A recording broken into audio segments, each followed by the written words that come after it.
Esta noche, hermanos, quisiera que me acompañaran a Mateo 24, Mateo capítulo 24, y vamos a estar meditando desde el versículo 3 al versículo 14. El tema, hermanos, de esta noche, casi el hermano Freddy compartió un poco de lo que el Señor va a permitir compartir en esta noche. Yo solo puedo entender que esto es el Señor, ¿verdad? Que no es el hombre, sino que es el Señor conectado con su Espíritu a través de cada uno de nosotros. Y es lo que realmente el Señor quiere de nosotros como hijos de Dios, ¿verdad? El tema de esta noche, hermanos, es que no se enfríe tu amor. Que no se enfríe tu amor. ¿Quién nos separará del amor de Cristo, hermanos? Nada, ¿verdad? Tribulación, angustia, persecución, hambre, enfermedad, peligro, espada, nada nos separará del amor de Cristo, del amor de ese Dios que nos amó con amor eterno, del amor que usted le tiene a ese Dios precioso y que dio la vida a través de su Hijo Jesucristo por cada uno de nosotros. Entonces, hermanos, el Señor Jesús acababa de salir del templo, ¿verdad? En el capítulo anterior, y venía de discutir, pudiéramos decir, o de confrontar a los líderes religiosos. Y entonces sus discípulos le dicen de que cuando él salió del templo que lo viera, y el Señor le dijo que ese templo lo iba a derribar, ¿verdad? Que no iba a quedar piedra sobre piedra de ese templo, ¿verdad? Y él se va al monte de los olivos y ahí sus discípulos se le acercan, y leamos el versículo 3 y dice: y estando él sentado en el monte de los olivos, los discípulos se le acercaron aparte diciendo: dinos, ¿cuándo serán estas cosas y qué señales habrá de tu venida y del fin del siglo? Respondiendo Jesús les dijo: mirad que nadie os engañe, porque vendrán muchos en mi nombre diciendo yo soy el Cristo, y a muchos engañarán, y oiréis de guerras y rumores de guerras. Mirad que no os turbéis, porque es necesario que todo esto acontezca, pero aún no es el fin. Porque se levantará nación contra nación y reino contra reino, y habrá pestes y hambres y terremotos en diferentes lugares, y todo esto será principio de dolores. Entonces os entregarán a tribulación y os matarán, y seréis aborrecidos de todas las gentes por causa de mi nombre. Muchos tropezarán entonces y se entregarán unos a otros, y unos a otros se aborrecerán. Y muchos falsos profetas se levantarán y engañarán a muchos. Y por haberse multiplicado la maldad, el amor de muchos, dice, ¿qué va a pasar? Se enfriará. Mas el que persevere hasta el fin, este, dice, será salvo. Y será predicado este evangelio del reino en todo el mundo para testimonio a todas las naciones. Y entonces sí, ¿verdad, hermanos? Va a venir ¿el qué? El fin. Va a venir la segunda venida de nuestro Señor Jesucristo. Amén. Entonces, hermanos, queremos ver lo primero, y es que el aumento de la maldad, hermanos. Nos dice la Escritura que la maldad va a ir ¿en qué, hermanos? En aumento. Eso es lo primero que queremos ver, hermanos, que la maldad va a ir en aumento. Y la maldad, hermanos, la maldad ha estado presente, pudiéramos decir, desde el principio, ¿verdad? La maldad tiene su principio, hermanos, en la tierra desde los inicios de la historia, ¿verdad?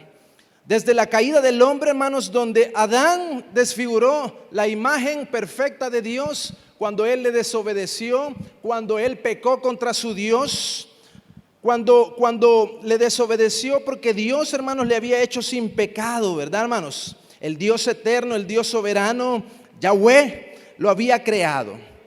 Pero, hermanos, mediante la desobediencia, mediante el acto del pecado de desobedecer, desafiar a Dios, hermanos, ese deseo de vivir para Dios mismo y no para su creador, ¿verdad?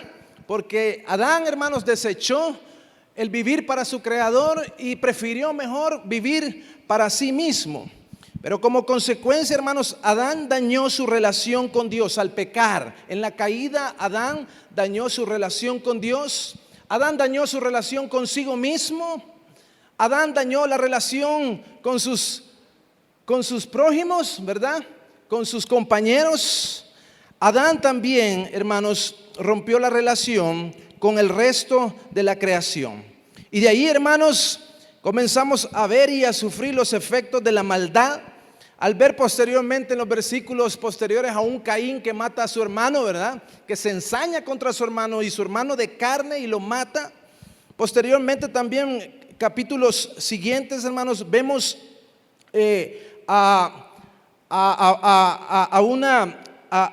un pueblo, digamos, o a una tierra, a seres humanos, hermanos, en donde dice la Escritura en el capítulo 6 que no había otro pensamiento más que solo hacer el mal, que el pensamiento de los hombres era de continuo solamente hacer el mal. Y luego, hermanos, avanzamos también y vemos a una Sodoma y Gomorra, hermanos, con hombres depravados, desde el más joven, dice, hasta el más grande, hasta el más viejo, hasta el más adulto. Y así, hermanos, pudiéramos mencionar muchas más cosas donde podemos ver que desde el principio, hermanos, la maldad ha sido presente, ¿verdad? Pero vemos aquí en el texto de Mateo 24, hermanos, que Jesús profetizó malos tiempos, ¿verdad? Jesús profetizó malos tiempos. Ahora Jesús estaba con sus discípulos y ante la pregunta de ellos, que está en el versículo 3, donde le dice: dinos, ¿cuándo serán estas cosas y qué señales habrá de tu venida y del fin del siglo? Entonces Jesús les profetiza de que antes de su segunda venida y del fin del siglo, la maldad iba a ir en aumento y se iba a multiplicar, se iba a multiplicar, así como 2 más 2 son 4, 2 por 2 son 4, perdón, 4 por 2 son 8, eso se iba a multiplicar, se iba a hacer más grande la maldad. Entonces, hermanos, esto iba a acontecer antes de su segunda venida. Y el Señor les revela, hermanos, les profetiza y les dice todas las cosas que iban a acontecer. Quizás algunas o quizás todas, no sabemos, pero el Señor Jesús les dice a sus discípulos, les revela, les profetiza ciertos acontecimientos que iban a pasar antes de su segunda venida y del fin del siglo.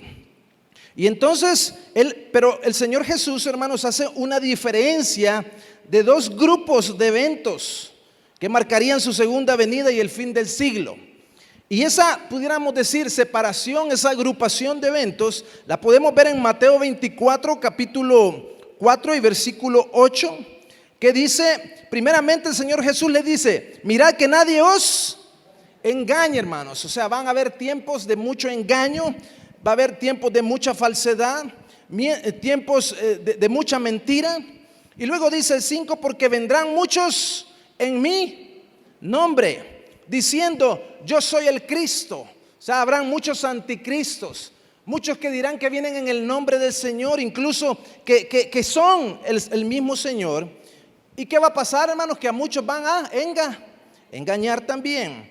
Pero en el versículo 6 dice: rumores de guerras, pero dice: no os turbéis, porque esto es necesario que acontezca. El 7 dice que va a haber un levantamiento de nación contra nación también. Y así, hermanos, el Señor Jesús hasta el versículo 8 les dice una serie de acontecimientos, pero Él les dice algo: pero todavía no es el fin, les dice, ¿verdad? Va a pasar todas estas cosas, es necesario que se acontezca. No os turbéis, mis discípulos, confiad en mí, pero todavía eso no es el fin. Eso solamente es principio de dolores. Y es que el Señor Jesús está haciendo la comparación como cuando una mujer va a dar a luz, ¿verdad, hermanos? Cuando está en eso del parto, ¿verdad? Que yo no sé cómo es eso, hermana. Yo no sé, hermanos, ni hermanas no sé, ¿verdad? Solo lo pudimos vivir, ¿verdad? Y usted lo ha vivido. Las mujeres saben bien qué es eso, ¿verdad? Ellas sí saben bien, las hermanas, ¿verdad? ¿Cómo es eso de los dolores de parto antes que el bebé salga a luz, ¿verdad? Entonces lo mismo está diciendo el Señor Jesús. Iba a haber una serie de cosas antes de la venida de Él. Pero, hermanos, en el versículo 9 al 12 hay otro tipo de eventos que enmarcan o que pudiéramos decir son más categóricos de la segunda venida del Señor Jesucristo y del fin del siglo. Y entre esos están, hermanos, que dice que os entregarán ¿a qué, hermanos? A tribulación, y también os matarán, dice. Padre Santo, ¿verdad, hermano? ¿Alguien había leído esto alguna vez? Y está consciente uno de esto. Dice que nos van a entregar, dice que nos van a matar también. No quiero afligirlos en esta noche, hermanos. Al contrario, queremos generar esperanza, ¿verdad?, en el Señor. Pero eso es lo que dice el Señor, que nos van a entregar a tribulación, ¿verdad? Y dice también que unos a otros se aborrecerán y muchos falsos profetas se levantarán en el 11. Y dice, por haberse multiplicado la maldad, el amor de muchos se enfriará. Entonces, eso se lo dijo Jesús a sus discípulos en ese momento que él les estaba que ellos le estaban haciendo esa pregunta. Pero él lo dijo como una, hermanos, profecía, ¿verdad? Porque él hablaba en qué, en futuro, ¿verdad, hermanos? En futuro. Pero, hermanos, ahora veamos los tiempos que vivimos hoy. La palabra utilizada para maldad es anomía, que tiene que ver con una infracción, tiene que ver con una violación a la ley divina. Y esta palabra me llamó mucho la atención. Tiene que ver como un desafuero. Usted ha hablado del desafuero político, que no pueden hacerle nada a los políticos. Pues también los postreros días van a estar caracterizados por hombres y mujeres, hermanos, que van a infringir la ley de Dios, que van a hacer muchas ilegalidades en cuanto al mandamiento de Dios, van a violar la ley de Dios, y es como que van a sentirse libres de hacer lo que quieran, de hacer lo que se les venga en gana. Y si me acompañan, hermanos, a 2 de Timoteo capítulo 3.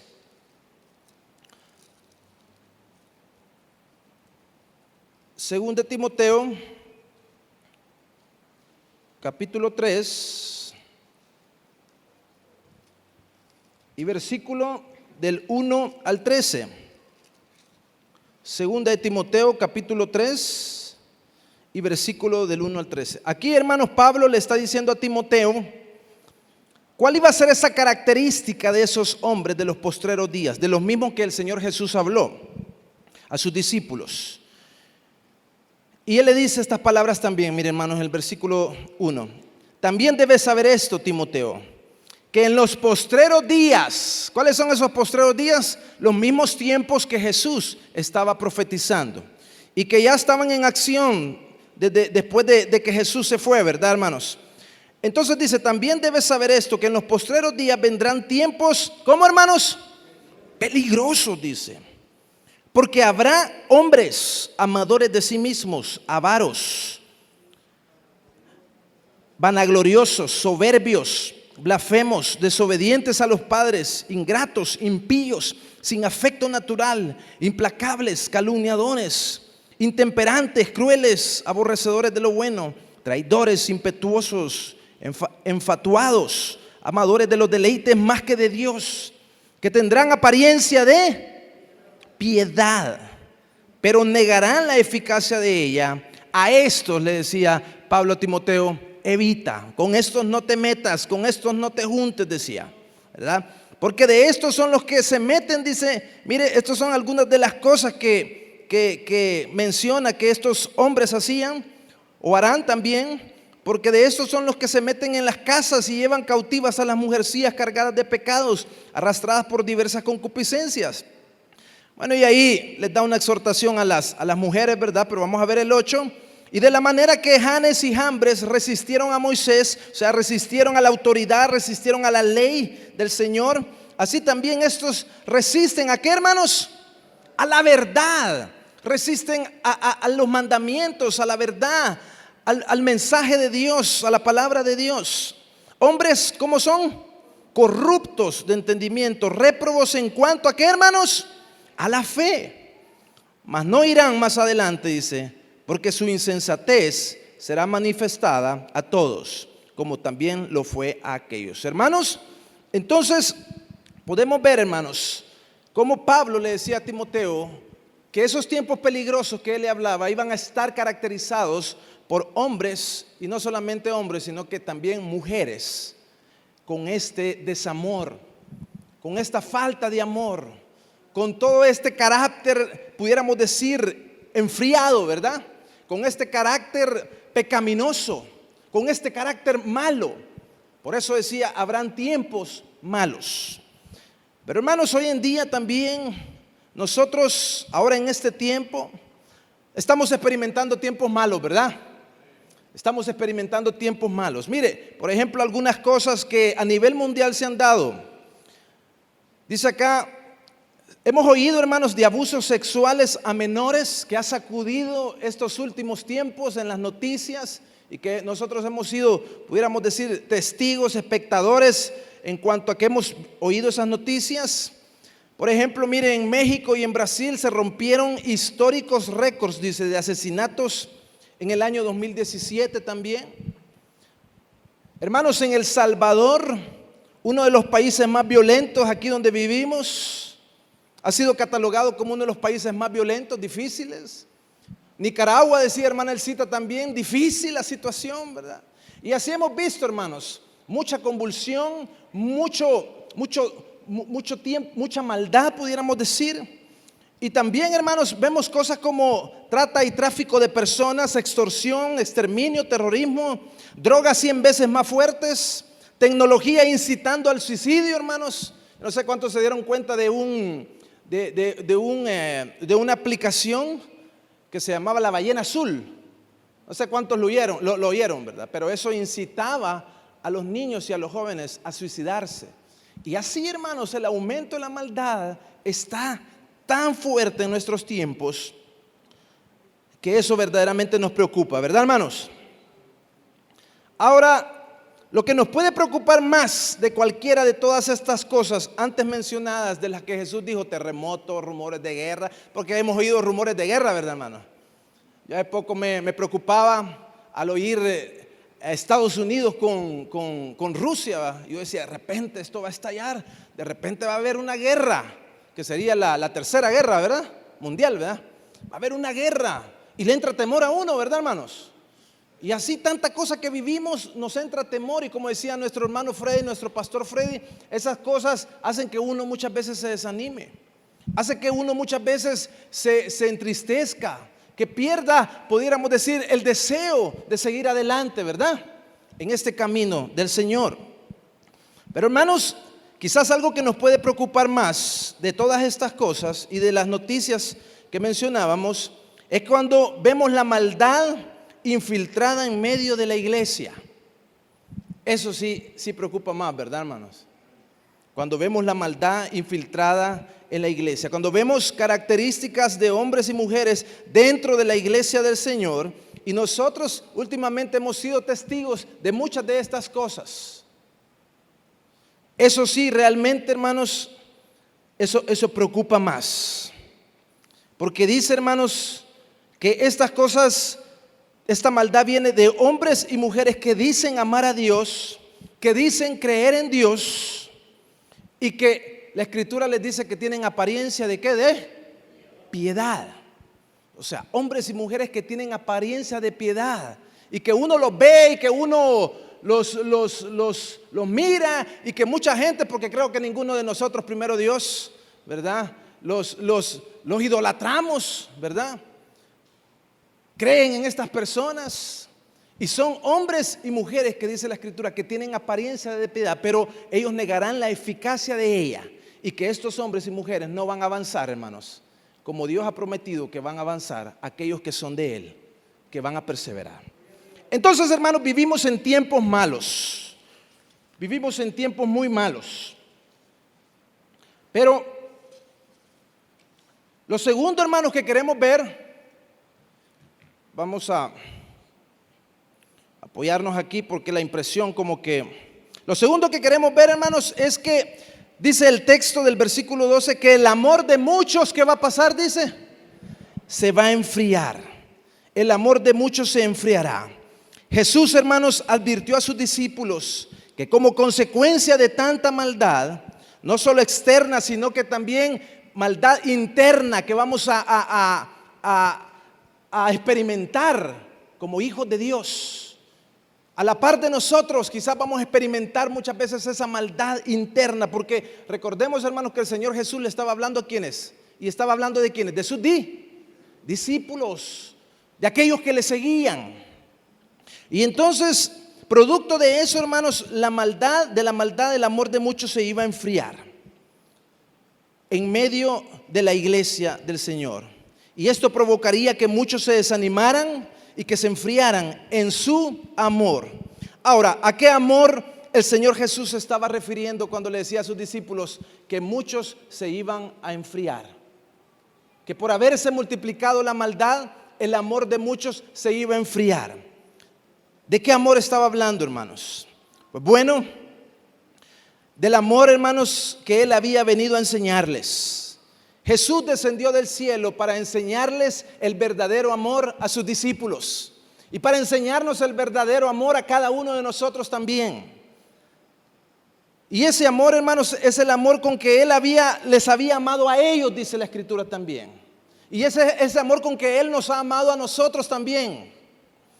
Y ese amor que lo llevó a dar su vida por sus discípulos y por sus escogidos. Ese amor es el que estaba hablando el Señor Jesús. Ese amor incondicional. Y ese amor venía, hermanos, por una parte, por el amor al Padre. Ese es el primer aspecto que vemos de este segundo punto. El amor al Padre, el amor a Dios. Jesús, hermanos, conocía perfectamente a su Padre. Amén. Jesús obedecía perfectamente a su Padre. Los discípulos no lo conocían. Los discípulos no eran obedientes al Padre. Pero Jesús les vino a enseñar a sus discípulos a ser obedientes con el Padre, a conocer al Padre también. Él obedecía totalmente a su Padre. Por eso, hermanos, les enseñó a amar a Dios. Jesús les enseñó a amar a Dios a sus discípulos. Y Él les estaba diciendo, hermanos, que ese amor con que Él les enseñó a amar al Padre, ese mismo amor iba a estar en ellos para amarle a Él. Eso lo dice en Juan 17, capítulo 26, por si usted quiere anotar. Dice así el texto: y les he dado a conocer tu nombre. Señor Jesús estaba hablando, estaba orando con el Padre.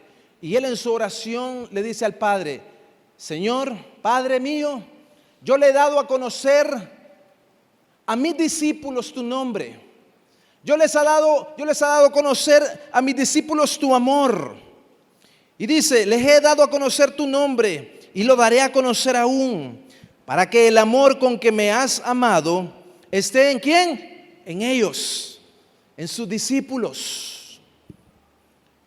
Y dice: y yo en ellos. Ahora, hermanos, ¿cuál es la manera en que Jesús propiamente les enseñó a amar a sus discípulos y a los que vendrían después de estos discípulos a amar al Padre? Esos discípulos que vendrían después de esos discípulos que estuvieron con Jesús, esos 12, somos todos nosotros, hermanos. Somos esos discípulos que hemos venido a ser por medio de Cristo. Y Él, la manera en cómo les decía a sus discípulos que Él amaba al Padre y que Él quería también que ellos amaran al Padre, era esta. Miren, aquí hay algunos ejemplos. Primero dice en Juan capítulo 6 y versículo 38, dice: porque he descendido del cielo no para hacer mi voluntad, sino para hacer la voluntad del que me envió. Entonces vemos que Jesús hacía la voluntad del Padre. Y eso fue lo que también les enseñó a sus discípulos. Y es lo que Él nos quiere enseñar también a nosotros.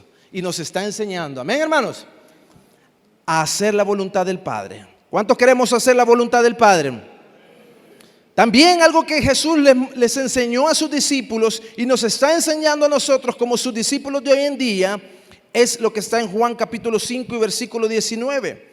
Por eso Jesús respondiendo les decía: en verdad os digo que el Hijo no puede hacer nada por su cuenta, sino lo que ve hacer al Padre, porque todo lo que hace el Padre, eso también hace el Hijo de igual manera.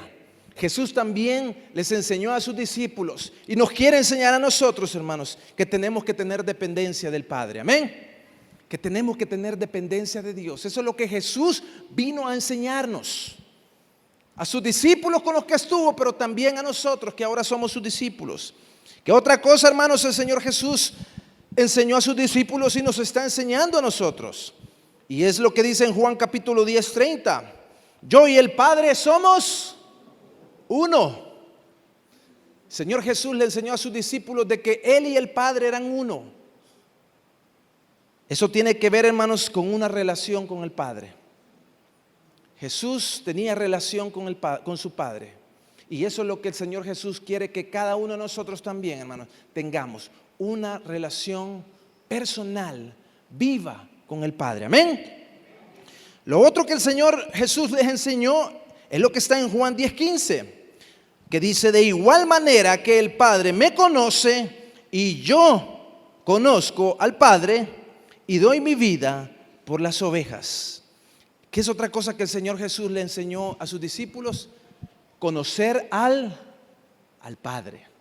Él les enseñó a conocer al Padre. Así como yo conozco a mi Padre, dice. Así como yo conozco a mi Padre y Él me conoce a mí y doy mi vida por las ovejas. El Padre nos conoce a nosotros, ¿verdad, hermanos? Y nosotros conocemos al Padre. Tenemos que ir conociéndolo. Jesús nos está revelando al Padre y nosotros tenemos que conocer al Padre cada día más. Pero lo otro, miren, hermanos, que el Señor Jesús le enseñó a sus discípulos es lo que está ahí en Juan 15:10. Y dice: si guardáis mis mandamientos y permanecéis en mi amor, así como yo he guardado los mandamientos de mi Padre y permanezco en su amor. ¿Qué fue otra cosa que el Señor Jesús le enseñó a sus discípulos? A guardar los mandamientos del Padre. Jesús guardó los mandamientos del Padre. Y eso fue lo mismo que también Él, estando en la tierra, le enseñó a sus discípulos. Y es lo que también Él nos quiere enseñar a nosotros. Amén, hermanos. Que guardemos sus mandamientos. Pero la otra parte, hermanos, del amor que no se enfriará, hermanos, tiene que ver también con el amor al prójimo. Jesús les estaba diciendo que ese amor con el que Él les enseñó a amar al Padre, ese mismo amor iba a estar en ellos para amarle a Él. Y para amarse los unos a los otros. O sea, no solo íbamos a amar al Padre, sino que también, como los hermanos testificaban aquí, debemos de amarnos los unos a los otros. Ese es el otro aspecto del amor que el Señor está mencionando aquí en Mateo 24. Ahora, ¿cuál es ese amor que distingue, hermanos, a los hijos de Dios? ¿Qué caracteriza a los hijos de Dios? ¿Cuál es ese amor, hermanos, que tenemos que irradiar cada uno de nosotros como creyentes? ¿Cuál es ese amor que tenemos que irradiar cada uno de los que somos discípulos, de los que somos hijos de Dios, de los que hemos venido a Cristo? ¿Cuál es ese amor? Bueno, dice en Juan capítulo 13:34, un mandamiento nuevo os doy. ¿Cuál es ese mandamiento? Que os améis unos a otros, como yo os he amado, que también os améis los unos a los otros. Entonces, hermanos, ese amor debe de ser ese amor, hermanos, en donde cada uno de nosotros nos amamos como Jesús nos ha amado a cada uno de nosotros. Ese amor, hermanos, que Cristo ha derramado en cada uno de nosotros es el amor que cada uno de nosotros debemos de tenernos los unos a los otros. Pero mire, también aquí en Juan 13:35 dice, Jesús dijo, en esto dice, conocerán todos que sois mis discípulos, si tuviereis amor los unos con los otros. En esto íbamos a ser, hermanos, nosotros pudiéramos decir diferenciados, en que nos íbamos a amar los unos a los otros, con ese amor que nos amó Él. Y mire también, hermanos, el amor al prójimo, hermanos, no es un sentimiento, ¿verdad que no, hermanos? El amor al prójimo no es un sentimiento en donde Dios puede decir, hermano, yo lo amo a usted bastante. Ah, de veras, no. ¿Y cómo es eso? Vamos a decir, ¿verdad? No, si yo los amo a todos, hermano, a todos, a cada uno, desde aquí de mi derecha hasta mi izquierda, yo los amo a todos. ¿Me creen, hermanos? El pastor Mauricio me hace, Carlitos, me dice, de veras. Bueno, hermanos, el amor no es un sentimiento, sino un estilo de vida. Son acciones concretas. En fin, hermanos, vivan en armonía los unos a otros. Compartan, dice, penas y alegrías. Como decía hermano Freddy, cuando los hermanos vienen a llorar, ¿verdad? Vamos a estar ahí presentes para consolarlos. Vamos a estar presentes ahí para amarlos. Vamos a estar presentes ahí para derramar ese amor que está en nuestras vidas cuando los hermanos están con penas, están tristes, están preocupados. Eso es acción. Eso no solamente son palabras. Pero también vamos a amarnos cuando estamos en alegría, ¿verdad, hermanos?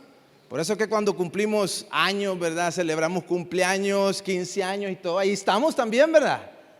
Alegrándonos, amándonos los unos a los otros. Y dice, practiquen el amor fraternal. Sean compasivos y humildes. Eso es dar amor, eso es tener amor, ser compasivo con las personas, tener misericordia con las personas, tener compasión con los hermanos y no ser duro, como muchas veces uno es, ¿verdad, hermanos? Muchas veces uno es duro, pero el amor verdadero del Señor es aquel que es compasivo. Y eso lo dice 1 Pedro capítulo 3 y versículo 8, y dice... Otro versículo, miren, hermanos, por eso anímense y edifíquense unos a otros, tal como lo vienen haciendo. 1 Tesalonicenses capítulo 5 versículo 11. Mire también que otra forma, hermanos, es una forma palpable de que no solamente decimos que nos amamos, sino que verdaderamente obramos en amor. Es esta: que nadie busque sus propios intereses, dice, sino los del prójimo. Cuando ponemos los intereses del prójimo, de nuestro hermano, de nuestra hermana, de nuestro amigo, de nuestra amiga, de nuestros compañeros, antes que los nuestros. Cuando salimos de la reunión y vemos a un hermano que no tiene transporte y le ofrecemos llevarlo a su casa, no importa si vive hasta allá, llegando a Chachuapa, pero eso es amor. No ir en su carro uno y decirle, Dios te bendiga, hermano, te amo. Y ahí le está cayendo el gran chaparrón. Te amo. No, eso no es amor, hermanos. No son palabras, sino que son hechos concretos. Y eso es lo que Dios nos quiere enseñar a cada uno de nosotros. Miren lo que dice también acá. Así que en todo dice, traten ustedes a los demás tal y como quieren que ellos los traten a ustedes. De hecho, esto es la ley y los profetas. Jesús les estaba diciendo, ¿en qué se encierra toda la ley y los profetas? ¿En qué se encierra toda la escritura? En que amemos a Dios y a nuestro prójimo como a nosotros mismos. En eso se encierra toda la palabra. En eso se encierra la ley y los profetas. Por tanto, siempre que tengamos la oportunidad, hagamos bien a todos, dice. Siempre que tengamos un espacio, un chancecito, siempre que podamos hacerlo, ¿qué dice que tenemos que hacer? Hagamos el bien a todos. Y en especial, dice, a los de la familia de la fe. En especial entre nosotros, ¿verdad, hermanos? Dice el Señor que nos hagamos el bien. Eso está en Gálatas capítulo 6 y versículo 10. Por eso, hermanos, ante la pregunta del fariseo, maestro, ¿cuál es el gran mandamiento? A ver, enséñame, maestro, ¿cuál es el gran mandamiento? Yo conozco toda la Biblia, de principio a fin, soy un intérprete de la ley. Pero hoy vos decime a mí, Señor, ¿cuál es, maestro, cuál es el gran mandamiento en la ley?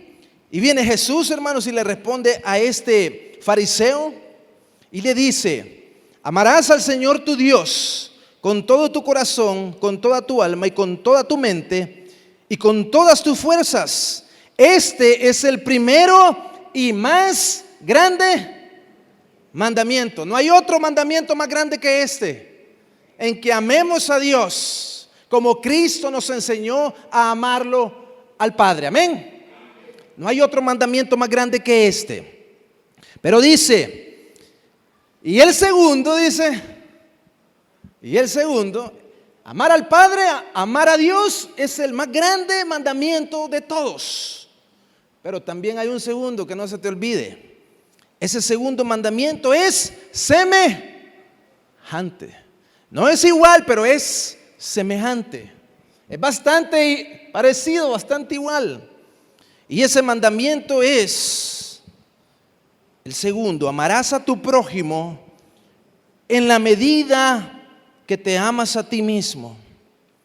De estos dos mandamientos, le dijo el Señor al fariseo, depende toda la ley. Ese amor, hermanos, es el amor que nosotros como discípulos de Cristo somos llamados a dar y a mostrar, y a que no se nos enfríe, como dice ahí, ese amor. Amén, hermanos. Ahora lo último, hermanos, vamos a correr con este punto. El tercer punto es que el amor de los que perseveran no se va a enfriar. Amén. Qué esperanza más linda, ¿verdad, hermanos? Que el amor de los que perseveran, del amor de los que vamos a perseverar, ese amor no se va a enfriar.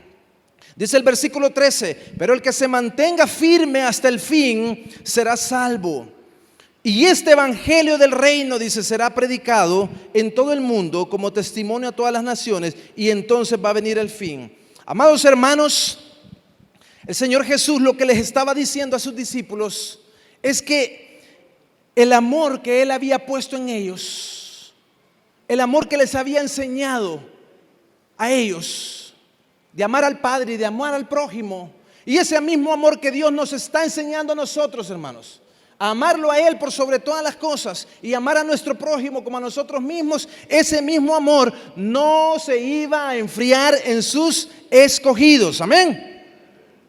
Porque dice que los escogidos de Dios, hermanos, son aquellos cuyo amor para con Él y para su prójimo va a permanecer. No se va a enfriar, hermanos. Son los que se mantendrán firmes y constantes hasta el fin en medio de estos tiempos malos y difíciles. Sus escogidos, hermanos, son los que Dios eligió en su conocimiento anticipado. A cada uno, hermanos, de nosotros, Dios nos ha escogido desde antes, dice, de la fundación del mundo. Desde antes que naciéramos, Él nos miró y nos escogió y nos rescató del mundo, hermanos, para que fuéramos sus discípulos y sus escogidos. Y estos van a permanecer, no se van a enfriar. Desde antes dice que el Señor nos escogió. Eso lo dice Efesios capítulo 1 y versículo 4. No lo vamos a ver por el tiempo. Pero, hermanos, dice que van a haber unos que no van a perseverar, dice, ¿verdad que no? Así dice. Van a haber unos que no van a perseverar porque se van a enfriar, pero van a haber otros que sí van a perseverar. Los que perseveren hasta el fin, esos, dice, van a tener salvación de esos tiempos difíciles en que estamos viviendo, y vamos a reinar con Él cuando Él venga por segunda vez. La causa, hermanos, de nuestra perseverancia, quiero decirles, porque a veces uno se pone, le dicen a uno, el que persevere, vos si perseverás hasta el fin, si aguantás hasta el fin, vas a ser salvo, le dicen a uno. Pero si no, no, le dicen a uno. Y pareciera ver, hermanos, como que este es algo que nosotros tenemos que esforzarnos para llegar al final y ser salvos. Pero eso no es lo que nos está diciendo aquí el versículo. La causa, hermanos, de nuestra perseverancia no radica en nuestras propias fuerzas ni en nuestros propios méritos. Porque ¿cuánto fallamos todos los días, hermanos? Si por eso fuera, hermanos, ninguno, ¿verdad, hermanos? Ninguno, si por eso fuera. Pero, hermanos, ¿en qué radica nuestra perseverancia en estos tiempos malos? Radica, hermanos, en que Dios, como parte de su obra redentora, afianza y asegura nuestra perseverancia. Amén. Los verdaderos creyentes somos guardados por el poder de Dios mediante la fe, dice la Escritura. Primera de Pedro 1:5. La garantía de nuestra perseverancia parte de la promesa del nuevo pacto. Y si vamos, hermanos, a Hebreos para ir concluyendo. Hebreos capítulo 10. Hebreos capítulo 10 y versículo de 9 en adelante. Hermanos, nuestra perseverancia no radica en nuestros propios méritos. Nuestra perseverancia no radica, hermanos, en nuestras propias fuerzas, sino que nuestra perseverancia radica en que somos guardados por el poder de Dios mediante la fe en Cristo Jesús, Señor nuestro. Amén. Y dice Hebreos capítulo 10 y versículo 9 en adelante. Miren lo que dice la palabra. Y diciendo luego, dice aquí que vengo, oh Dios, para hacer tu voluntad. ¿Quién estaba hablando aquí, hermanos? Cristo, ¿verdad? He aquí que vengo, oh Dios, para hacer tu voluntad, como en el rollo del libro está escrito, dice. Para hacer tu voluntad, quita lo primero para establecer lo último. En esa voluntad somos, ¿qué, hermanos? Santificados. En esa voluntad somos santificados mediante la ofrenda del cuerpo de Jesucristo, hecha una vez y para siempre. ¿Se da cuenta, hermanos, que somos santificados mediante esto? Y no mediante de nuestras propias fuerzas ni nuestros propios méritos, sino que somos santificados mediante la voluntad del Padre.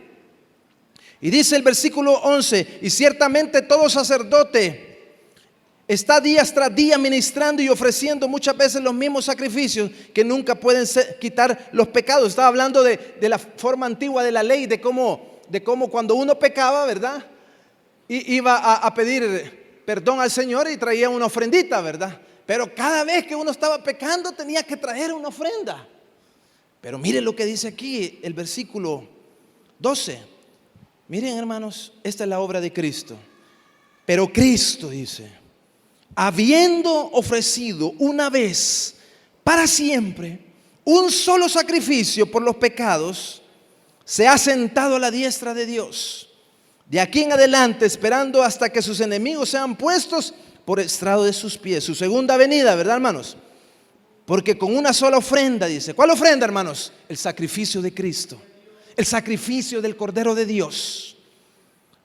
Porque con una sola ofrenda hizo perfectos para siempre. ¿A quiénes, hermanos? A usted y a mí. Amén. Nos hizo perfectos una vez y para siempre. Por eso es que usted y yo vamos a poder perseverar. Porque Él nos hizo perfectos una vez y para siempre. Y mire lo que dice. Y nos atestigua lo mismo el Espíritu Santo. O sea, el Espíritu Santo nos da testimonio. Porque después de haber dicho, este es el nuevo pacto que haré con ellos después de aquellos días, dice el Señor, pondré mis leyes en sus corazones y en sus mentes las escribiré. Hermanos, el Señor es el que va a poner en nuestras mentes y en nuestro corazón su palabra para que podamos caminar conforme a su voluntad. Y añade, dice, y nunca más me acordaré de sus pecados y de sus transgresiones. Usted puede tener la seguridad en Cristo que Él ya no se acuerda de sus pecados y de sus maldades. Amén. Porque aquí lo dice. Y dice, pues donde hay remisión de estos, o donde ya fueron pagados estos, no hay más ofrenda por el pecado, porque Cristo fue suficiente para santificarnos. Amén. Y dice, así que, hermanos, teniendo libertad para entrar en el lugar santísimo por la sangre de Jesucristo, por el camino nuevo y vivo que Él nos abrió a través del velo, esto es, en su carne, y teniendo un gran sacerdote sobre la casa de Dios, que es lo que usted y yo sí tenemos que hacer entonces. Una vez que la obra de Cristo ha sido completada en nuestras vidas, ¿qué es lo que tenemos que hacer cada uno de nosotros? Es lo siguiente, lo que le dijo Pablo a Timoteo: esfuérzate en la gracia que es en Cristo Jesús. Ahí sí, hermanos, tenemos que esforzarnos, pero nos tenemos que esforzar en la obra consumada y completa de Cristo en nuestras vidas. Amén.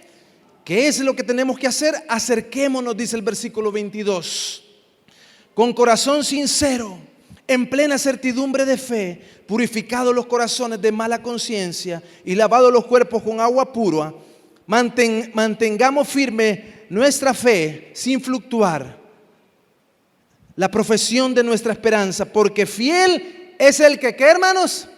Lo prometió. Cristo prometió estar con nosotros hasta el fin. Amén.